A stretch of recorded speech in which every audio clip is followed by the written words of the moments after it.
പൃഥ്വിയുടെ കൂടെ ആദ്യമായിട്ടാണ് ഞാൻ സിനിമ ചെയ്യുന്നത്. ഇപ്പോൾ മേജർ സാറിൻ്റെ കൂടെയും ആദ്യമായിട്ടാണ്. ഞാൻ ഏറ്റവും കൂടുതൽ എനിക്ക് സിനിമകൾക്ക് അവസരം കിട്ടിയിട്ടുള്ളത് മെലഡികൾ ചെയ്യാൻ വേണ്ടിയിട്ടാണ്. അപ്പോൾ ഈ സിനിമയിലും 2 നല്ല മെലഡികൾ ചെയ്യാനുള്ള അവസരം കിട്ടിയിട്ടുണ്ട്. അത് വിജയ് യേശുദാസാണ് ഒരു പാട്ട് പാടിയിരിക്കുന്നത്, ഒരു പാട്ട് ഹരിചരണ പാടിയിരിക്കുന്നത്, മുരുകൻ കാട്ടാക്കട എഴുതിയിരിക്കുന്നു, പിന്നെ രാജീവ് നായരാണ് വേറൊരു പാട്ട് എഴുതിയിരിക്കുന്നത്. ഹോംവർക്ക് ചെയ്തിരിക്കുന്നതെന്ന് വെച്ച് കഴിഞ്ഞാൽ ഇതിൻ്റെ പ്രൊഡ്യൂസർ OG അദ്ദേഹമാണ് എന്നെ ഈ സിനിമയിലേക്ക് വിളിക്കുന്നത് ആദ്യമായിട്ട്.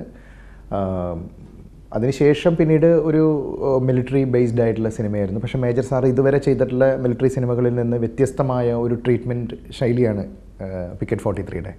ജോമോനാണ് ക്യാമറ ചെയ്തിരിക്കുന്നത്. അതുപോലെ തന്നെ അത്രയും ബ്യൂട്ടിഫുൾ ആയിട്ടുള്ള വിഷ്വൽസ് ആണെന്ന് അന്ന് തന്നെ സാറ് പറഞ്ഞിരുന്നു. അപ്പോൾ അതായത് അതുവരെ കേൾക്കാത്ത ഒരു മിലിറ്ററി ആംബിയൻസിൽ അല്ലെങ്കിൽ അതുപോലത്തെ ഒരു അറ്റ്മോസ്ഫിയറിൽ ഒരു പട്ടാളക്കാരൻ്റെ വേദനകൾ, അയാളുടെ ഏകാന്തതകൾ, ഒറ്റയ്ക്കൊരു സ്ഥലത്ത് കാവലിരിക്കുന്ന, രാജ്യത്തെ കാക്കാൻ വേണ്ടി കാവലിരിക്കുന്ന ഒരു പട്ടാളക്കാരൻ്റെ മാനസികാവസ്ഥകളിലൂടെയാണ്, അയാളുടെ നൊസ്റ്റാൾജിക് ഫീലും എല്ലാം കൂടിക്കലർന്നിട്ടുള്ള അവസ്ഥകളിലൂടെയാണ് 2 പാട്ടും പോകുന്നത്. ഒന്നിൽ പൂർണ്ണമായ ഏകാന്തതയും മറ്റൊന്നിൽ വേറൊന്ന് അയാളുടെ നഷ്ടപ്പെട്ട പ്രണയം, അയാളുടെ നഷ്ടപ്പെട്ട സൗഹൃദങ്ങൾ, അയാളുടെ നാട് എല്ലാം നഷ്ടപ്പെടുന്ന ആ ഒരു ഫീലാണ് മറ്റൊരു പാട്ടിൽ വരുന്നത്. അതൊരു നല്ല എക്സ്പീരിയൻസ് ആയിരുന്നു. ശരിക്കും ആ പ്രാധാന്യം എന്ന് പറയുന്നത് നമ്മൾ ഉൾക്കൊള്ളുന്ന അവസ്ഥയാണ്. ഒരു മനുഷ്യൻ്റെ ആത്മാവിലുള്ള ഒരു ഫീൽഡ് നമ്മൾ ഉൾക്കൊള്ളുന്ന പോലെ. ഇപ്പോൾ ഞാൻ ആ പാട്ട് ചെയ്യാൻ തുടങ്ങുമ്പോൾ എന്നോട് മേജർ സാർ ആ കഥ നരേറ്റ് ചെയ്ത് തരുമ്പോൾ വ്യക്തമായി പറഞ്ഞിട്ടുണ്ടായിരുന്നു, പിക്കറ്റ് 43 എന്ന് പറയുന്ന ആ ഒരു പിക്കറ്റിലേക്ക് ഒരു പട്ടാളക്കാരൻ്റെ യാത്രയാണ്. അതൊരു ട്രക്കിംഗ് പോലെയാണ്, അത് മലനിരകളിലൂടെയുള്ള അയാളുടെ യാത്രയാണ്. അത് തന്നെ അയാൾ ഒരുപാട് സ്വപ്നങ്ങൾ വേണ്ടെന്ന് വെച്ചിട്ടാണ് ഈ പിക്കറ്റ് 43ലേക്ക് അദ്ദേഹം പോകുന്നത്. ഈ പോകുന്ന സമയത്തുണ്ടാകുന്ന ആ ഒരു ഇമോഷൻ, അയാളുടെ മാനസികാവസ്ഥ എന്തായിരിക്കും എന്നുള്ളതാണ് ആ പാട്ടിലൂടെ നമ്മൾ കൺവേ ചെയ്യേണ്ടത്. അപ്പോൾ അതിൽ കാശ്മീർ താഴ്വരകളുടെ ഏറ്റവും നല്ല ഭംഗിയുള്ള വിഷ്വൽസിലൂടെ പൃഥ്വിരാജും ഒരു ഡോഗും കൂടിയിട്ടുള്ള ഒരു യാത്രയാണത്. അപ്പോൾ ആ യാത്ര അതായിരുന്നു ഒരു സോങ്. മറ്റൊരു സോങ് എന്ന് പറയുന്നത് അദ്ദേഹത്തിൻ്റെ പ്രണയം, അദ്ദേഹത്തിൻ്റെ ഓർമ്മകൾ, അതിലൂടെ ഉള്ള ആ ഒരു ഏകാന്തത. 2 കഥാപാത്രങ്ങളുടെ ഇതിൽ പാകിസ്ഥാൻ ബോർഡറിൽ വരുന്ന ഒരാളുടെയും ഇന്ത്യൻ ബോർഡറിൽ വരുന്ന 2 പിക്കറ്റിൽ നിൽക്കുന്ന 2 ജവാന്മാരുടെ മാനസികാവസ്ഥകൾ, അവർക്കും ഇമോഷൻസ്, അവരുടെ ഇമോഷൻസ് എന്താണ്, അവരുടെ ആ ഏകാന്തതകളിലുള്ള ഇമോഷൻസ് എന്താണെന്നുള്ളതാണ് 2 ഇതിൽ. അതോടൊപ്പം തന്നെ ആ പാട്ടിലൂടെ 2 പേരും തമ്മിലുള്ള സൗഹൃദത്തിൻ്റെ ഒരു ഫീൽ കൂടെ കൊണ്ടുവരാൻ ട്രൈ ചെയ്തിട്ടുണ്ട്. സാറിൻ്റെ കൂടെയുള്ള എക്സ്പീരിയൻസ് എന്ന് വെച്ച് കഴിഞ്ഞാൽ അദ്ദേഹം ഫുൾ ഫ്രീഡം ഉണ്ടായിരുന്നു. ശരിക്കും പറഞ്ഞു കഴിഞ്ഞാൽ ഞാൻ എക്സ്പെക്റ്റ് ചെയ്തതിനേക്കാളും, കാരണം മേജർ സാറിനൊക്കെ ഒരുപാട് ഭയത്തോടും ബഹുമാനത്തോടും കൂടിയിട്ടാണ് നമ്മൾ എപ്പോഴും അടുത്തേക്ക് ചെല്ലുമ്പോൾ ഇപ്പോഴും എനിക്ക് അത്ര ധൈര്യം പോരാ നിന്ന് സംസാരിക്കാനായിട്ട്. പക്ഷേ ആ ഒരു ഫ്രീഡം എന്ന് വെച്ചാൽ ഒരു മ്യൂസിക് ഡയറക്ടർ അദ്ദേഹത്തിൻ്റെ കോൺട്രിബ്യൂഷൻ അതിന് ഒരു റെസ്പെക്റ്റ് ഉണ്ടായിരുന്നു എപ്പോഴും.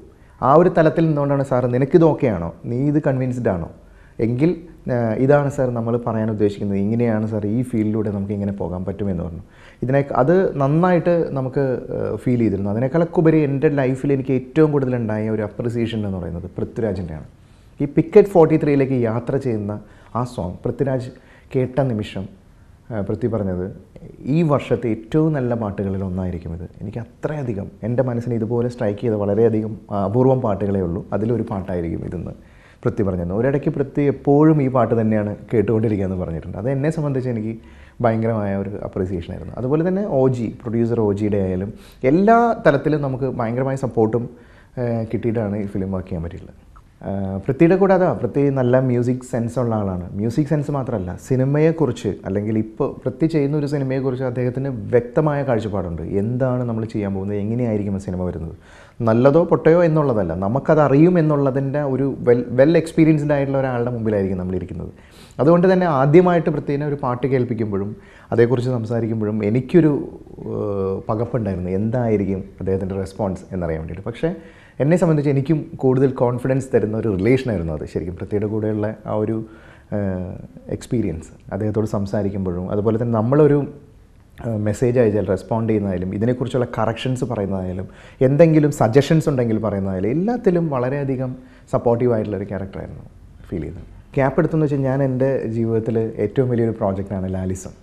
ലാൽ സാറിൻ്റെ 36 ഇയേഴ്സിലെ പാട്ടുകളുമായിട്ട് അതിനെ റീക്രിയേറ്റ് ചെയ്തുകൊണ്ട്, എന്ന് വെച്ചാൽ ഞാൻ സിനിമകൾ ചെയ്തില്ല, പക്ഷേ സിനിമകളെക്കാളധികം നേരത്തെ ലെജൻഡുകളായ മ്യൂസിക് ഡയറക്ടേഴ്സ് ചെയ്ത പാട്ടുകൾ റീഡൂ ചെയ്ത് അതിനെ ഒരു സ്റ്റേജ് ഫോർമാറ്റിലേക്ക് കൊണ്ടുവന്ന് അതിനൊരു മ്യൂസിക് ബാൻഡാക്കി ഫോം ചെയ്ത് ഒരു ട്രാവലോഗാണ് ലാൽ സാറിനെ പോലെ. ഞാൻ ജനിക്കുന്നതിന് മുമ്പുള്ള പാട്ടുകളിലൂടെയാണ് ഞാനിപ്പോൾ യാത്ര ചെയ്യുന്നത്. എൻ്റെ ബാല്യകാലം പിന്നിട്ട ഓരോ പാട്ടുകളും ഞാൻ ഇന്ന് വർക്ക് ചെയ്തുകൊണ്ടിരിക്കുക പുതിയ ഫ്ലേവറിൽ. ആ പാട്ടുകളുമായിട്ടൊരു സ്റ്റേജ് ഷോയും അദ്ദേഹത്തിൻ്റെ ഒപ്പമുള്ളൊരു വേൾഡ് ടൂറുമാണ് ലാലിസം. അപ്പോൾ അതിന് വേണ്ടിയിട്ട് എനിക്ക് ഒരുപാട് സമയം മാറ്റി വയ്ക്കേണ്ടി വന്നു. അതിൻ്റെ പുറകിലാണ് ഇപ്പോഴും. അപ്പോൾ ഈ ഇടവേളകളിൽ സിനിമകളുടെ എണ്ണം, സിനിമകൾക്ക് വേണ്ടിയിട്ട് മാറ്റി വയ്ക്കാനുള്ള സമയം അതിനേക്കാളൊക്കെ വലുതായിട്ടും വാല്യുബിളായിട്ടും എനിക്കിപ്പോൾ ഈ ഒരു പ്രോജക്റ്റാണ് എൻ്റെ മുമ്പിലുള്ളത്. അതുപോലെ തന്നെ പക്ഷേ ഈ വർഷം മലയാളത്തിൽ 2 സിനിമയാണ് 2014 ഇറങ്ങേണ്ടിയിരുന്നത്. അതുപോലെ തന്നെ 2 സിനിമ തെലുങ്കിലും 1 സിനിമ തമിഴുമായിരുന്നു. അങ്ങനെ 5 സിനിമയാണ് ഈ വർഷം ചെയ്യാൻ പറ്റിയത്. പക്ഷേ തെലുങ്ക് സിനിമകളും ജനുവരി ഫെബ്രുവരി റിലീസ്. പിക്കറ്റ് 43 ജനുവരിയിലേക്ക് മാറി. ബാൻഡ് എന്ന് പറയുന്നത് ഒരു 36 വർഷം ലാൽ സാർ ലൈഫിൽ അഭിനയിച്ച് തീർത്ത കഥാപാത്രങ്ങൾ, അഭിനയിച്ച പാട്ടുകൾ, അതിലെ ഇമോഷൻസ്, അതൊക്കെ നമ്മളെ സംബന്ധിച്ച് ഓരോ പ്രേക്ഷകൻ്റെയും സംഗീത ആസ്വാദകൻ്റെയും ഉള്ളിൽ ഒരുപാട് നൊസ്റ്റാൾജിക് ഫീൽ ക്രിയേറ്റ് ചെയ്യുന്ന പാട്ടുകളാണ്. ഈ പാട്ടുകളിലൂടെയാണ് നമ്മൾ ലാലിസം പോകുന്നത്.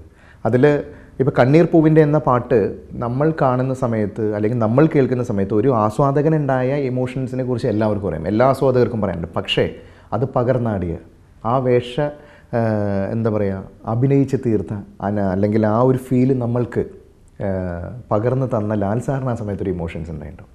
എത്രയോ വർഷങ്ങൾക്ക് മുമ്പ് ആദ്യമായ പാട്ട് കേട്ടപ്പോൾ, ആദ്യമായി അത് അഭിനയിക്കുമ്പോൾ, ഇങ്ങനത്തെ നരേഷനിലൂടെയും ഇതുപോലത്തെ 36 വർഷത്തെ എക്സ്പീരിയൻസിലൂടെയാണ് ലാലിസം പോകുന്നത്. ഇതിലൂടെ പല വേരിയേഷൻസ്, അത് മാസ്സായിട്ടും ക്ലാസ്സായിട്ടും എല്ലാ തരത്തിലും ഉള്ളൊരു എക്സ്പീരിയൻസിലൂടെ ആയിരിക്കും ലാലിസം പോകുന്നത്.